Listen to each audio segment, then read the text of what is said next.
It was a typical summer afternoon in the city when Officer Ryan Coleman was dispatched to a small grocery store on reports of a stray dog causing a scene. The large German Shepherd stood just outside the sliding doors, barking loudly but not aggressively, its eyes darting from one person to the next as if trying to communicate. Customers avoided the entrance, some scared, others annoyed. When Coleman arrived, he saw the dog pacing and barking toward people, tail neither wagging nor tucked, just alert.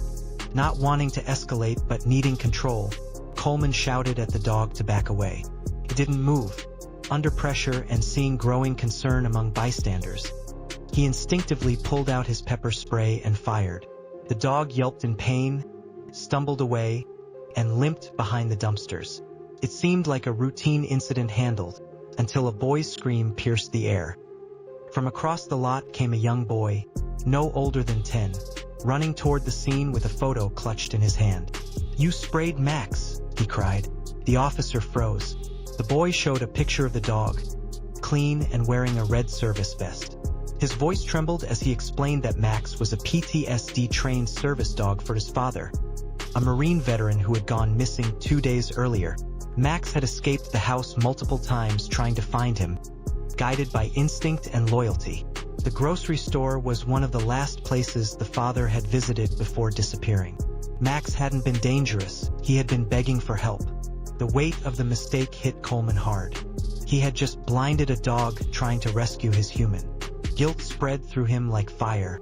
Determined to make things right, Coleman got down on one knee and helped the boy search behind the dumpsters. Max was there, shaking, eyes watering, but still alert.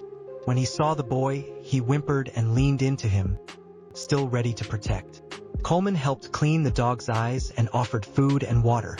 Later that night, after hearing the full story from the boy and his mother, Coleman decided he couldn't walk away. He asked to stay and help.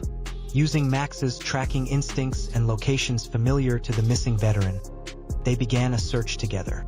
They combed alleys, parks, and train stations.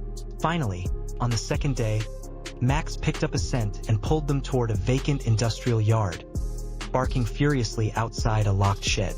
Inside, they found the veteran unconscious but alive, barely hanging on. The rescue made headlines across the region, but the deeper story touched hearts more. How an officer's quick judgment nearly blocked a miracle, and how remorse, humility, and one dog's loyalty turned it all around.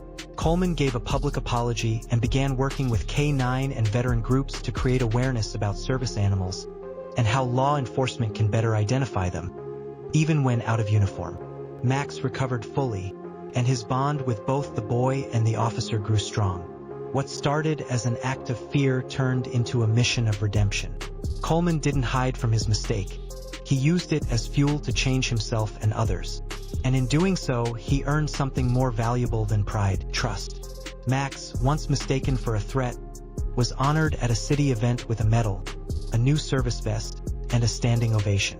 Officer Coleman stood beside the boy and his father, no longer just a cop who sprayed a dog, but a man who listened, learned, and helped save a life. The story spread across social media with one clear message. Sometimes heroes wear uniforms, sometimes they wear fur, and sometimes it takes being wrong to learn what it means to be truly human.